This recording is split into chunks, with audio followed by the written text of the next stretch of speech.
With our structure now up and running, I've started to add a little bit more to the building. As you can see behind me, there's a couple of new rooms. The reason I set these up is because I want to move some of our machinery from the upper level down into here. And because we have unlimited channels with AE, I can start to clean this all up and make things a little bit nicer looking. But my big goal for today is to finally dabble into some more of the progression line and actually get Botania started. As far as the room goes, I basically extended off an 11 by 11 room on the interior, and this is going to be plenty of space, I think, for, well, setting up any sort of machines.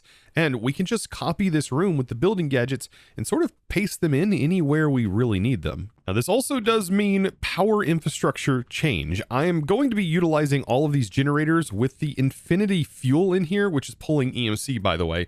So it is still costing us a coal every time this operation happens, but it's just pulling it in the cost of EMC. So we have less piping that goes around, which ultimately just adds more lag. So this is a really nice item right here. Right now, this is going to produce about 4,800 RF per tick, which is going to last us for a little while before we can get maybe some power reactors and things like that up and running. So what I plan on doing is just controlling everything and simplifying everything by using flux ducts and having flux ducts run through the center here, and we can tap in to our new flux point network. That is so much cleaner. Now, I am running cables as of right now down here, but eventually we're going to get access to some wireless applied energistics, which is very, very nice. And because we have unlimited channels, we can use hubs for this, which is going to be perfect. And because we're in 1.20.1, Extended AE doesn't have its new changes that has happened. So we actually have much easier to craft recipes. We don't have to worry about intro or anything like that. We can just simply craft a wireless hub using an engineering press, which is perfect. And we have an ME wireless hub, which allows us to put several of these wireless connectors into one central space, which makes it even more compact for us. You know what? Let's actually set up this wireless stuff. So I think it would be a good idea to also get our terminals set up wirelessly.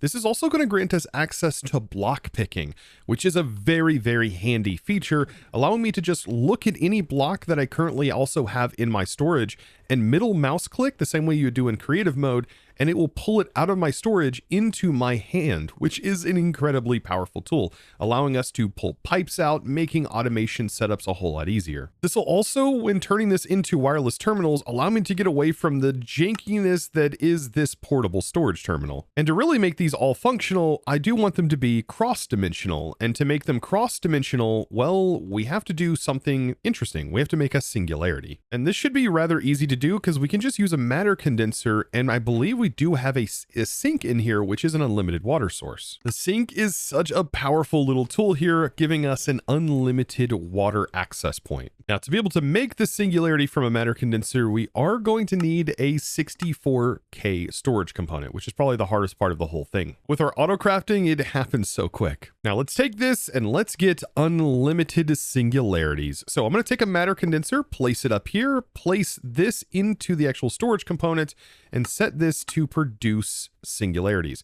The cool thing is, by the way, matter balls have EMC, which is really nice, but singularities do not. So we do have to focus on this. Now, I'm going to use integrated dynamics for this, and I'm going to place the interface of integrated dynamics, specifically a fluid interface, on the top of the matter condenser. And then I'm going to use an import because the actual interfaces are kind of like the source of a network. And so we're going to import into the network. It's kind of a good way of looking at this. And so we'll place the importer here to import water into the network.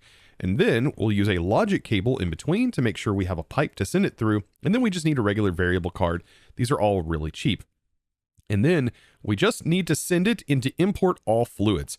And this right now is going pretty slow, but I think we can speed it up potentially. If you go into the channel properties, you can go over to the transfer rate and you can just add a few more zeros until this stops. And that's going to be like the max transfer rate that this can send.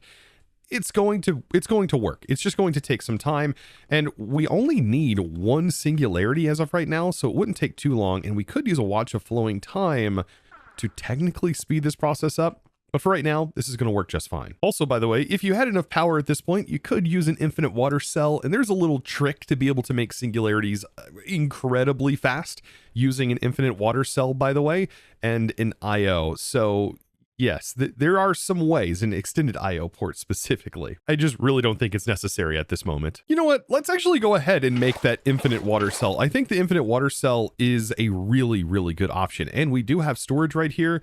This is also going to allow us to just pull a water bucket out anytime we want. So the way that the infinite water cell works, well, we just put it inside of a terminal after we craft it. And so this one right here will just simply request a 16K, which is all that's required for this. By the way, these crafts happen so fast. It's already done. Like having them in stock is very, very nice. So there is our ME water cell. And then I will place this inside of this drive. And now inside of here, we will always have water up in the top left-hand corner, in which we can just take a bucket and just simply fill the bucket up, or a full tank too. We can actually click it with a tank and that will fill up. But another cool thing is we can technically, like I said, make this go even faster here by using a subnetted IO system. I don't think it is going to be, I don't think we're going to have enough power to handle that. And it does start to become a little bit more advanced. Actually, you know what? Let's give it a shot. It may actually be faster than using this integrated dynamic system. What's the worst that can happen? It just takes a little bit longer, right? So we have an ME IO port to be able to do this, and we are going to need to place a storage bus. And the goal is for us to transfer the contents out of this network into this container. And the only place we can do that is to empty a disk is into a storage bus. So if we place this here, make sure it's set to singularities, we can place our cable here and place a cable here. Currently, we're not dumping anything because we want to separate this just for power. So I'll use a quartz fiber to separate this, making it its own little network right here. And then up top, we will take our drive and then I place this in here, and that should start emptying the contents into here, which is definitely going faster, even without speed upgrades. If you put speed and acceleration upgrades in here, this goes even faster. And if you have the extended version, well, it just becomes ridiculous. But yeah, this already is a whole lot faster. This is what I should have set up first. But here's the thing I'm seeking after, the Singularity. Now, currently I'm crafting up the quantum link ring, which, don't let that fool you. It is just simply a multi-block that we need to make, and we only need to make one of them, and they are quite simple to put together. And since we have unlimited channels, this is going to be quite an easy thing for me to do. So what I'm thinking is just on the back here, we're just going to place this in. You need a quantum link chamber, and you surround the whole thing with these quantum rings. And once it's done, you get this little multi-block, and it just needs to be connected in through these four sides, four major cardinal directions, in order to receive the actual power and channel system. And then traveling out somewhere safe, we can place some TNT and then throw down our Singularity with an Ender Pearl and then light the TNT on fire. And this is going to create an entangled Singularity.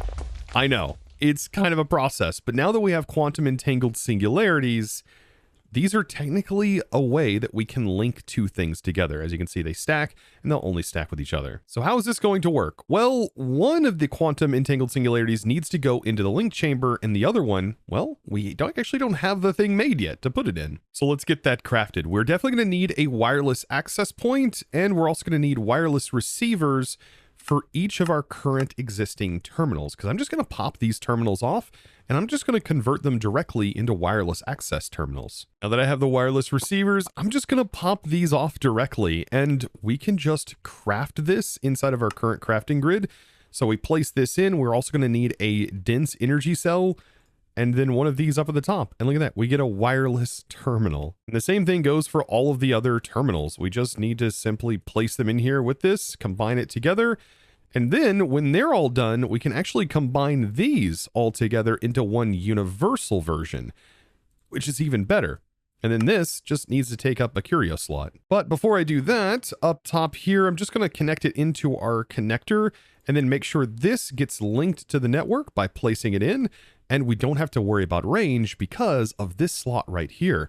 All I have to do to entangle this is place it in, and it's going to be entangled. However, we still need one other card to make this work, and that is the quantum bridge card. With this quantum bridge card, we now will have full cross-dimensional access to our storage so long as this current system remains chunk loaded. And we can easily chunk load by going into our FTB maps and claiming our current base location, just like this. And then any area we want to remain chunk loaded, we hold down Shift and yeah, basically select the area to be chunk loaded. By the way, if you're also playing in single player and you're really wanting more chunks, well, you can simply run a command. And that command, for example, looks a little bit like this. You need to have cheats enabled to be able to do this technically, or be an admin or op on your server. But it does say FTB chunks, and then you do admin extra force load chunks and set your amount. Either do it this way, or you can actually do it via your config. After doing that, you can now see I have more force load chunks, which is perfect. And yeah, the only thing about having force loaded chunks is that it's going to be more costly on your PC over time, depending on your setup. This is another incredibly useful thing. You can set keybinds for each individual terminal access too, even though they're all combined into one. So open up your regular wireless terminal, we'll open up the crafting, and then we also have the encoding and access terminal all on their own keybinds. And I typically like to use Control E, Control R, and Control F to be able to open each of these individually. But now that block pick that I was telling you about, you need to click the wireless terminal settings and enable pick block.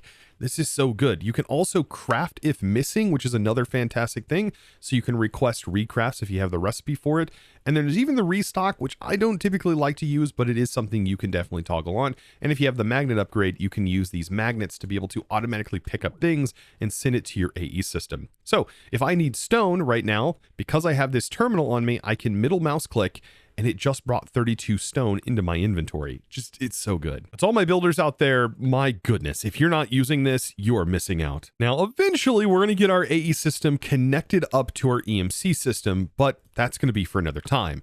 Today, I definitely want to work on getting Botania started. Now, surprisingly, a lot of Botania actually has EMC values, so this is going to be fantastic for us, meaning that we don't have to go or automate a ton of their subsystems. We just simply need to gather some of the resources. And one of the big ones is that all of the base flowers have EMC values. And not only that, the actual petals themselves do too. Some of the first things that we're going to need is floral fertilizer. Floral fertilizer is fantastic, and I did actually find this flower just kind of sprawled about, but you can take any of the regular flowers from Botania, turn it into a petal, and well, we can make ourselves a flower pouch. This is going to make it a little bit easier to keep track of everything, but now that we have this fertilizer, we can make as many of the Botania flowers as we need.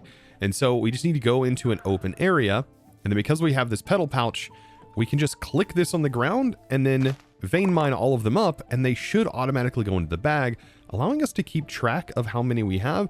And it looks like we only need like one more. So eventually we will get that one. And as soon as we do, we'll have them all, which I think is this one right here. And with them all, it's definitely worth learning them. And with the way Botania works, we are going to also need one of each of the petals. After getting all of these basic components, we can now start to work towards the basics, and I mean basics of Botania. Magical flora are plentiful through Midgard, but can be forcibly grown with floral fertilizer, much like we just did. Using these flora, I am able to create a petal apothecary, which allows me to create functional flora by throwing the water, seeds, and other ingredients in. A pure daisy is known to purify nearby mana, which can be used to transform stone, wood, and many other materials. With stone converted by a pure daisy, I am able to create a vessel for mana to reside in. So yes, we now have the ability to make ourselves a petal apothecary and actually start tossing in petals to craft things. The petal apothecary has its own little caveats. And what is this caveat? Well, it's the fact that we have to manually fill this with water to be able to do any crafts with it. But technically, because we have AE, we should be able to automate this process. Well, with AE and a couple of other mods, because actually getting the water in here, well, that's kind of the harder part. Well, harder if we didn't have modular routers, but modular routers was recently added, so we now have access to a way that we could do this in a singular block. So let's get to automating. So the way that I'm going to do this is placing a modular router down here, and then I'm going to use a sink directly underneath this. And so what we need to do is use activator modules. And we're also going to need a filled water bucket and an empty water bucket. These modules basically tell the modular router what to do in its tick phase. So it goes from left to right and will run each of these activities. We're going to be telling it to do two different things. And the first task, we simply want it to right click down below to fill a water bucket. And we only want it, by setting it to whitelist, we only want it to right click an empty bucket that is inside of its buffer slot. And by default, all of these settings should work just fine.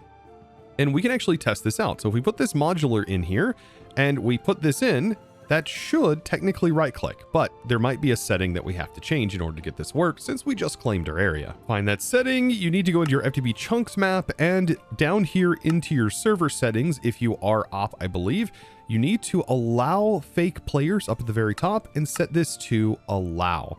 And so by hitting accept, this will now start to actually function. And I think this also will be the same way if you plan on using create components in claimed areas. Believe it or not, a lot of this was actually fixed in the NeoForge version, but because this pack runs on Forge, yeah, this is still the old method. Now our next module, all we need to do is set this to whitelist, place the bucket in and tell it to only click filled buckets. And this time it's going to click up into the actual petal apothecary. And for this one, I don't believe we have to set shift right click or anything like that. We just basically need to tell it to click a bucket there. And so we'll place this in. Right now it can't place it because it's completely filled. But if I pull the water out, you can see the water just goes right back in. That does a repull. And now this is ready to go. We can make it run a little bit faster. I'm not going to put a whole lot in here, but I do want it to go a little bit faster because I do actually want to automate the petal apothecary. Now, since I plan on automating, I think it might be time to use the extended AE to be able to get our wireless hub and also wireless connectors up. And I'm just going to need wireless connectors. These craft in pairs of 2, but the wireless hub allows me to store 8 of the wireless connectors in here. And because we don't have to worry about channels, this just literally gives us wireless AE around our base. But it does start to cost a little bit more power the more of these we use and the further away they are. So I place down my wireless hub, and then all I have to do is click my setup kit and then take my wireless connector, for example, wherever I want. I think right up here is usually a pretty good spot. Place it in the roof and then click this, and now that is bound to this location. And like I said, we can have up to 8 of them connected, and you can see it, even highlight the position or even disconnect it if I wanted to disconnect it. And so we have 8 positions here. We can just connect to one central spot, and you can see it tells us our power usage at the moment, which is going to be 69 AE, which I think is multiplied by 4 to be able to actually see the RF value. But down here, we can see our total cost on our network. The reason I want to automate this is because this is a very manual process. So typically you would go ahead and throw in the ingredients, just tossing it in world into here, and then toss in a seed. And upon doing so, this right here will be generated. So the actual flower that we're going to want to use. For example, like the pure daisy, this converts stone, which we can go ahead and get converting here, regular stone into living rock, and then also logs, any type of logs will be converted into living wood. So I believe both of these are EMCable, so we only have to do it once. But yes, having this in here and being able to make these functional flora automatically would be really nice, because there's a lot of them that we're going to be using to generate EMC, or not generate EMC, generate mana. One of those things. This is also kind of cool. I don't think I ever remembered Jade being a thing in this version, but being able to use Jade here and actually see the timer cooldowns is kind of cool. I've never seen that before. After a short period of time though, this has now converted. Also, by the way, I think this might be a good time to upgrade our pickaxe and probably make ourselves an all-in-one tool, which I think would be very helpful. Yeah, this is like every single tool combined all into one. And that makes collecting the wood much easier. After looking further into the petal apothecary recipes, automating the water is a good idea, but we don't actually have to automate the auto crafting of items, even though it is doable with applied energistics. And that's because every single functional flower that we make with it, even one that requires runes, do have EMC on them. So once we make them once, we have them. What I will eventually want to use AE4 in this wireless hub is to be able to automate another thing, like the rune making process. So let's go ahead and make our first mana pool. And with our mana pool here, what we can do is a few things. This is nice. Look, grass, real grass. And there's a real sky that isn't trying to crush us, or burn us, or freeze us. This is that a bird? Just a regular bird? Not a death bird, or a fire bird, or an ice bird. Just a bird. Oh, I could cry. I think I'm gonna cry. This is the most beautiful place I've ever seen. I mean, it is the only 5th place I've ever seen, but still. Fire is so adorable. But yes, now I have my mana pools, and we can actually use these to start generating mana. I think one of the easiest ways early on is always Endoflames, and because we have EMC, Endoflames have never been easier. For this, we just need some brown petals, a red petal, and a light gray petal, and seeds. And we merely need to craft one of them, which is a really nice thing, because being able to spam these is pretty powerful. And like I mentioned, these functional flowers can be EMC'd and pulled out. But this leads me to how we actually move mana around, and that is going to be via a mana spreader itself. Oh yeah, and to be able to control this, well, we're going to need living wood, which requires sticks that are made from the living wood logs, and we're going to need 3 of these, and then petal combinations of our choice. And if you know me, I am a sucker for the orange and cyan combination, as this gives us the wand of the forest. Perfect. Now to get started, all we need is to place down the mana pool, place down a mana spreader nearby, and then in our case, what I'm going to do is just simply place down 6 of the Endoflames, which will auto link up to the mana spreader. And we can see that by using our wand. And if we were to shift right click this and shift right click this, it is now linked. And if we hover over this, you can actually see which mana spreader this is bound to, because it highlights the mana spreader it's connected to. Now, I know a lot of you guys have asked me, how do I see certain things with shaders on inside of the actual mod pack? And well, I actually have the configs over on my Discord pinned in general channel. So if you want these client configs, well, you can download them there and then update them in your mod pack. That way they work with shaders, because some of these mods actually have, well, shader support. You just have to enable it. And Botania is one of them. Otherwise, you won't be able to see mana in the pool. And so we should be able to see mana in the pool even with shaders, because we can take coal, for example, throw this down, let the Endoflames consume it, which will start generating our first mana pulses. And notice I can see everything clearly. Also, another cool thing, we can actually see mana values, because mana actually does have a numerical value associated to it. You just normally can't see it, but with Jade, we can see it clearly. That's cool. Now, while holding the wand, we also get another indicator. So yes, this is the actual mana value that you would usually see inside of JEI. However, most mana values are represented inside of a diluted mana pool's values. So not even usually representative of a normal mana pool. With this little bit of mana, we should have enough now in here to be able to make something that I always strive for, and that is making a mana splitter right from the start, as soon as you can. Now, a lot of things besides mana steel have EMC values, so that is something we have to keep in mind. This does not. So this is still something that we will have to automate down the road if we have to. So with that completely empty now, we can swap this out, and I want to put the mana splitter directly in the center, and then around it, we can place in more mana pools. So yes, we can now do quadruple the mana storage now with this setup.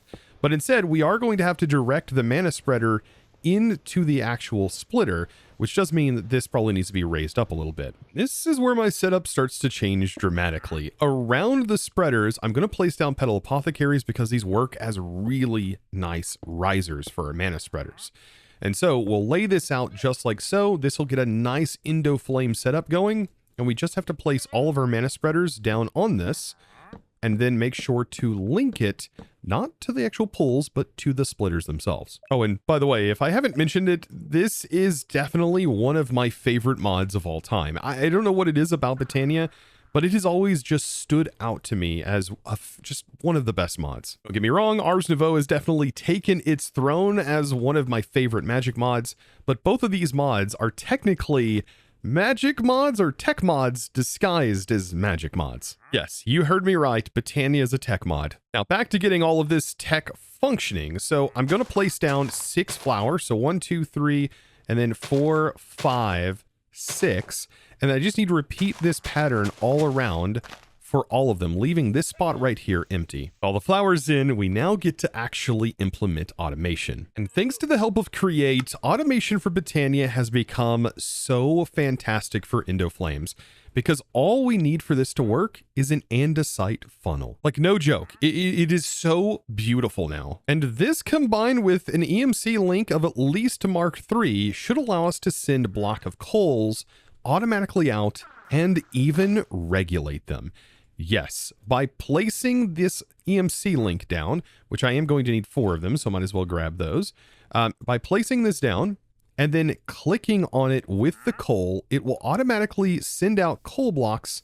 And the fantastic part is it pulls from our current EMC pool, which we just set up a few episodes ago. And so the funnel just needs to go right here, and it will automatically regulate the items coming out, which is a fantastic thing that the funnel does. It won't send out too many. It's just going to send out and usually keep 2 at a time, because it throws one out, does a check. Is there something above it? And as you can see right here, holds a perfect amount. And these guys are going to consume it, and they're only going to consume the coal whenever it runs out of fuel. And this is going to start producing mana relatively quickly, and 6 Endoflames is all that a regular basic mana spreader can handle. So once we upgrade later on, this can actually handle more Endoflames, but by that point, we'll probably have other methods of generating mana. But now here's where things get a little bit more fun. We can just go ahead and cut this entire setup out of existence, and well, we can move it somewhere else, like maybe to these corner pillars here. And you've gotta love being able to just cut this stuff out of existence. This is beautiful. And then being able to place it in wherever we want it. For example, right here, which is also going to rake and replace all of the blocks. I did, however, have to replace all of the Endoflames, but that's fine. Now, why settle with one setup when you can just have as many as you want? So I've also set up another one over here, and these are going to have 2 purposes, believe it or not. This one is primarily going to be focused on doing runic altar tasks, while this one can be used for automation and sending things directly into a central pool, so that way we can automate dropping items into a pool. To do the centralized pool, I'll just simply point these directly into this pool, drawing from both of these pools into the center. And the same thing is kind of going to happen for our next step, which is making the runic altar. So I do need to drop some diamonds into these pools to convert them into mana diamonds. And after doing this, I can make the runic altar, in which I want to place just directly on top of here, and then I will use my wands to link the mana spreaders to the runic altar. Now, something we did get gifted via our quests are potency lenses, and these are actually really nice, and I do want to make more of these. I would prefer actually to make like velocity lenses, allowing it to send to the area quicker. But as of right now, potency lenses are really nice, and you can dye them to change the color of the beam. To make more of them, we need runic altars. So now that I have the runic altar, technically we need to start working on the terrestrial agglomeration plate. Terrasteel is the elves' most renowned magical ingot that can only be made using the agglomeration plate. This agglomeration plate must be placed on top of a 3x3 made of living rock and also lapis blocks, and then sparks placed on top of the plate, allowing it to draw power from nearby mana pools, in which those mana pools also need sparks. And by the way, there's also a range. But this agglomeration plate, well, it's going to require different runes, and a lot of things are going to use runes, and runes don't have EMC, so this is something worth automating. Now, what happens in these automations is we're going to drop 5 individual items, sometimes maybe more items, and then we ultimately need to finish that up by dropping living rock last.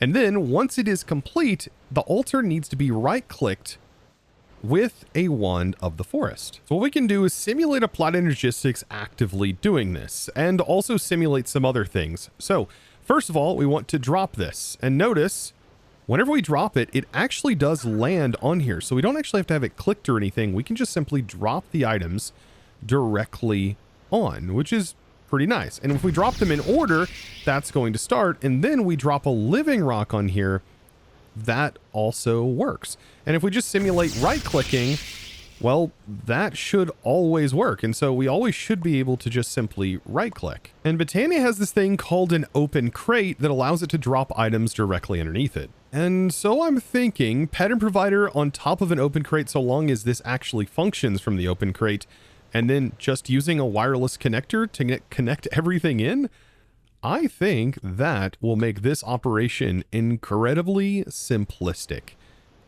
Like, this should be perfect. Now, there is a mode we will have to use here, and this is going to be locking mode. So we're going to switch this until lock until primary crafting result is returned. This is going to make sure that it never sends more than a single set of items per recipe. Now, to build a pattern for such runes as this, well, we have to make sure that living rock is actually the last thing in the list. So I am going to remove living rock and just manually place living rock in and make sure that it is the last things, because this runs from left to right, and it'll drop items in this order from left to right, then move down a line, left to right, and then move down the line. I want this to be the last thing that gets dropped onto the pedestal. So if I create this pattern and I place this pattern in here, we should be able to test out if the create automatically receives the items. So let's take a rune and we will request a set of runes. Let's also make sure we have all of the items required. So this is going to be sugarcane, for example.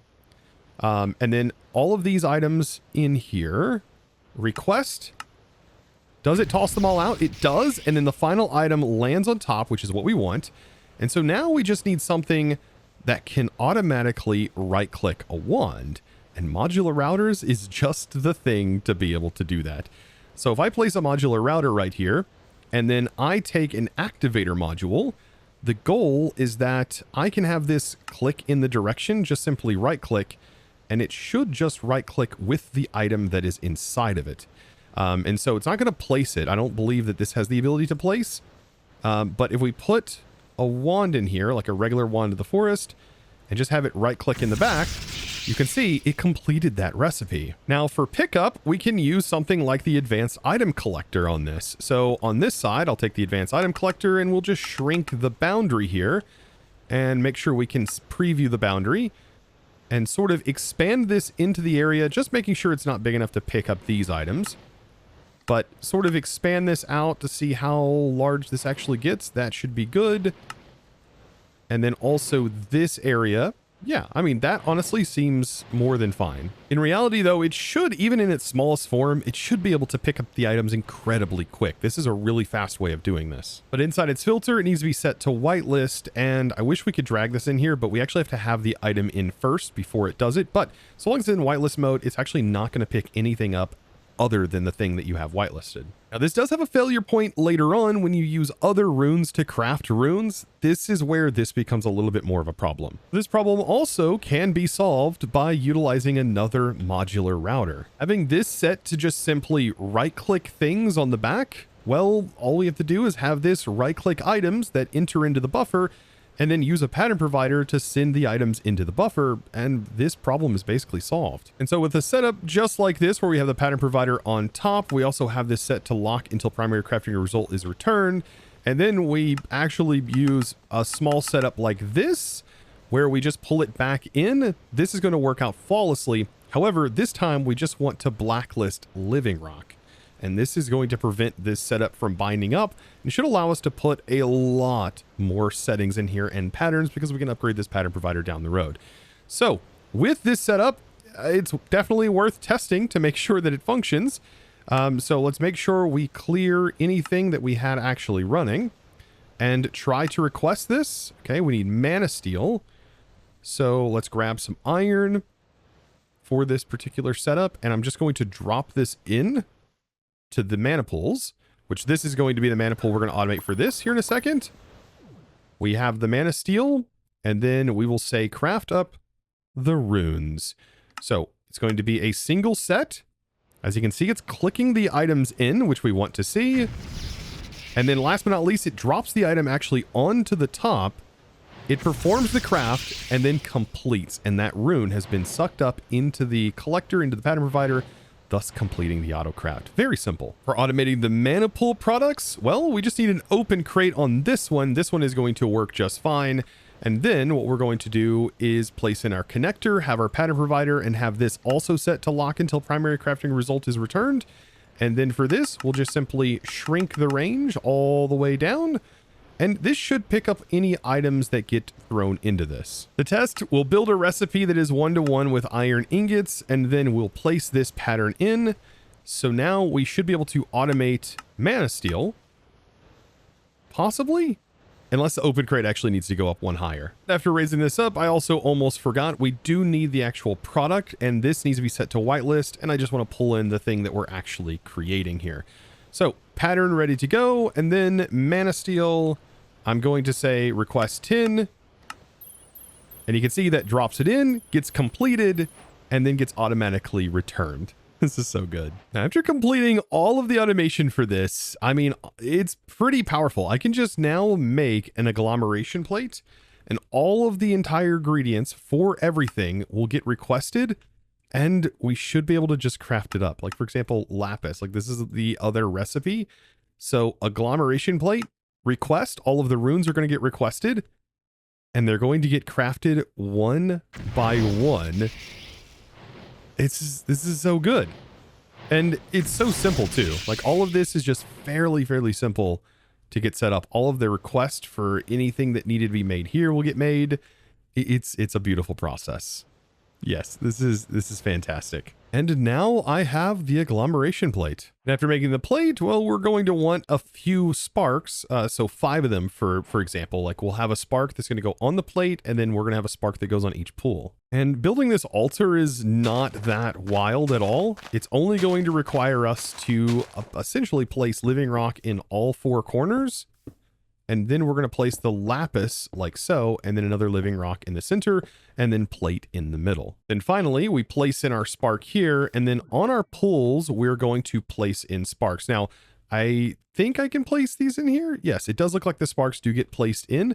So these are technically above it, and you can kind of see the sparks sort of glowing. But our wand, if we look at the wand, it should show, if we click on them, what they're all connected to. So you can see these are all connected to each other. And to remove these, you shift right click with the wand, and that will actually pop the sparks off of their position. Ultimately, we need to use all of this to combine together, and I believe 1/4 of a mana pool will be consumed in order to make Terrasteel. Thus, combining the power of a mana pearl, a mana steel ingot, and a mana diamond by right clicking them onto here, all of this will combine together to produce Terrasteel. Like so. Consuming quite a bit, by the way, of our mana pools. And this, my friends, is merely the start. This is where things start to get powerful and we unlock the true potential of Botania. And we also get granted a nice, fully intact mana tablet, which is another thing that we definitely need to make more than one of. Now, there is still one more thing that I would really like to do, and now that I have automated runes, I was able to make velocity lenses so much quicker. And for example, I can now make rainbow dyes. So I can technically make a rainbow color stream of all of our inflowing lenses. So this I just combine with the dye, and it allows me to change the color. And while this is 100% not necessary, it's just really cool. Like, I mean, the velocity lenses themselves are kind of necessary. They do help out a lot. But in reality, this is 100% not necessary. But like, how could you not want to do this? So we have now essentially RGBified our Botania setup. Beautiful. I've got to say though, today was quite the journey, and we still have a little bit more Botania to go. Honestly, I think quite a bit more Botania to go. I really love this mod though, and there is so many utilities in this thing that we've not even covered. I just wanted to get the basic infrastructure up and running, and primarily get the automation for it going, because this is always a challenge, and I love challenging myself each time with different styles of automation. But honestly, next on our to-do list, we're going to be traveling through Alfheim. Well, kind of traveling through Alfheim. We're first going to trade with Alfheim, but we may eventually gain access. If only we can, well, let the elves understand we're worthy enough. That, my friends, will have to be an adventure for another day, because today we are just all out of time.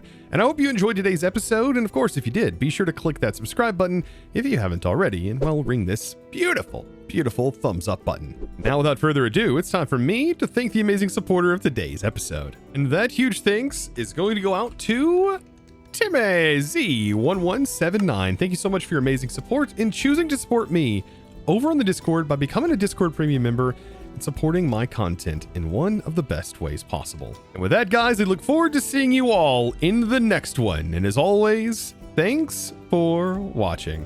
Bye.